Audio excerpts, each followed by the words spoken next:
let's talk about immigration, illegal immigration first. I know you have some very strong views. You've been involved in the Westchester Rockland Citizens for Immigration Control.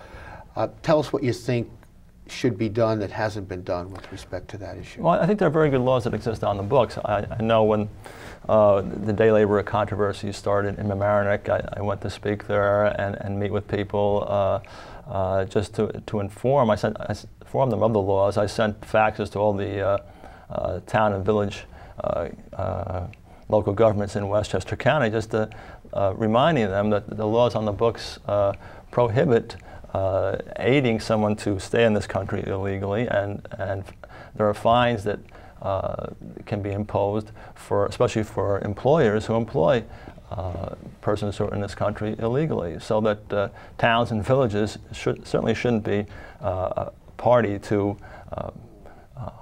building special facilities to facilitate an illegal action of allowing contractors to pick up illegal aliens. That's just bizarre when you consider the existing laws.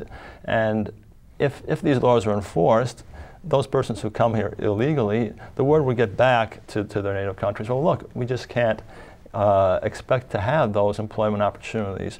So it's a concept known as attrition, that when the word gets out that the law is being enforced at the employer level, that the number of illegal immigrants will decrease.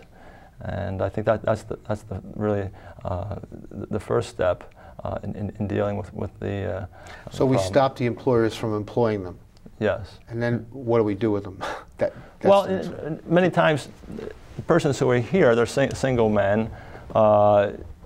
They return. They plan to return to their native countries after a certain period of time. Many times, and that's the general strategy: is to come here, work for a while, and then to return.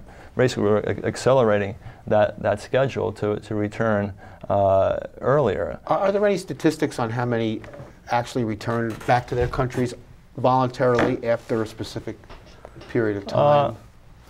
Not that I know, but the actual the word on the street is with the recent economic downturn that there is a larger exodus from the United States at this time, and the whole migrant situation is a very sad one when you read about the problems of people trying to come across the border because of the poor economic situation in their countries.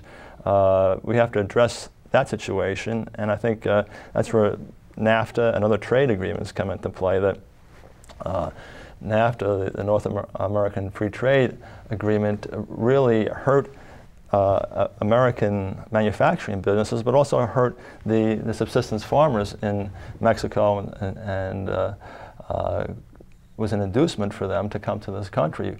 We want to create an economic situation where there is a stronger middle class in Mexico.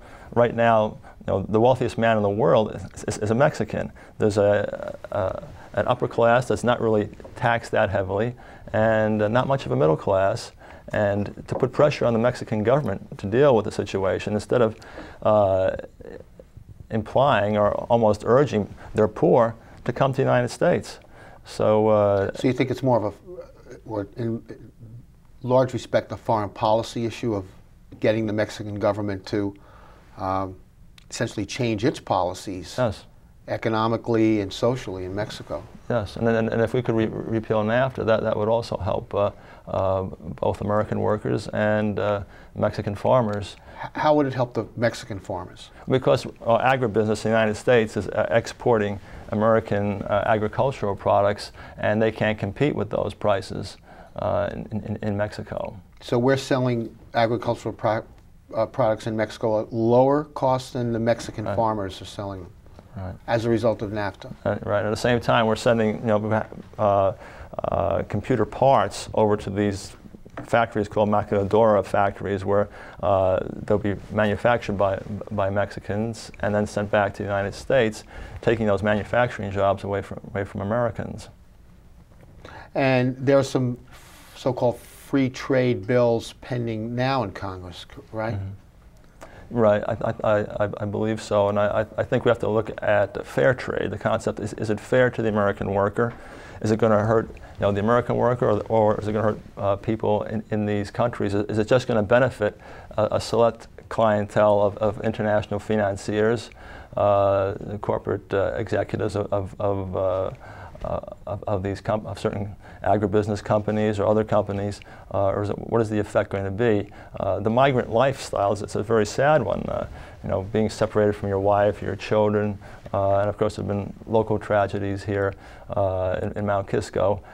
We'd like to avert this by encouraging local economies of different nations to be successful. How about the migrant farm workers? Are they doing jobs that Americans won't do? I mean, I'm talking about the ones, and this has probably gone on for a very, very long time, where they come here to pick crops, and then they kind of move around the country as the growing season, wherever the growing season is.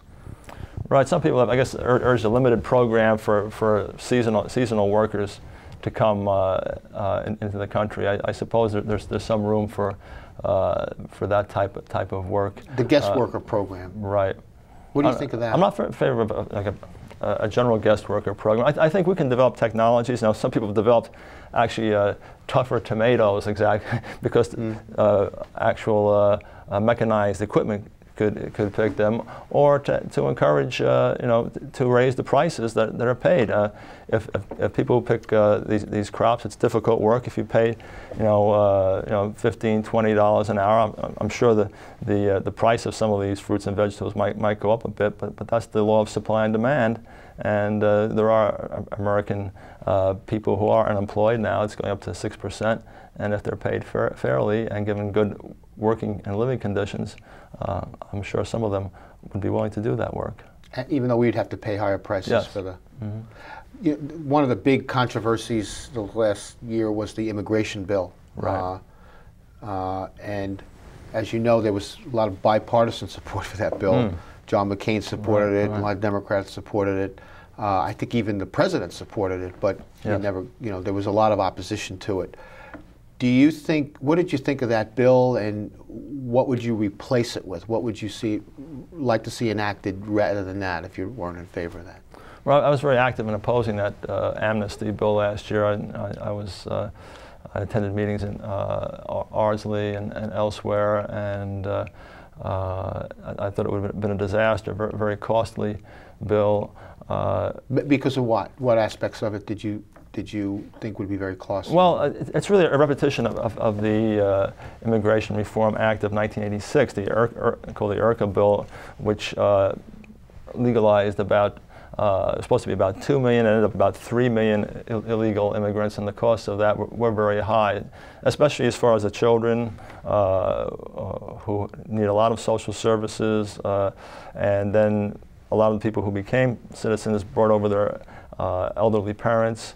The costs were in the billions from that previous amnesty bill, and it really didn't work out. But people did say that was the last amnesty bill. After that, there was going to be strict enforcement after 1986. And we just can't continually, every 20 years or so, say, okay, well, we made a mistake this time, so now we're really going to get tough on immigration. The security measures have to come first, as far as preventing the illegal immigration from coming into the country. Do you think we haven't spent enough money on that? I mean, we haven't really put enough resources in those security measures. It's been improving a bit, but I think a great deal more can be done in that area, especially for those persons who have criminal records. I know, like here in Westchester County, County Executive Andrew Spano has been trying to have those illegal aliens who have been convicted of crimes and are on probation removed by the Immigration and Customs Enforcement agents, and he requested all the federal representatives, congresspersons, and senators to help him with that last year in two separate letters. And unfortunately, it doesn't seem that anything has been done to help him out with that, and the number has gone up from 700 illegal aliens on probation last year to 760 now. about over 100 of whom are felons, some rather dangerous, and who cost the county a lot of money to keep track of, and who present a danger. So the county has basically asked the federal government agency, Immigration and Customs Enforcement, to get these people out of here, and they haven't responded. No, not. The letters went to the representatives and directly to ICE. And if I was given the opportunity to be the representative here, I would certainly, that would be one of my priorities, and I would hopefully get that job done within the first 2 years.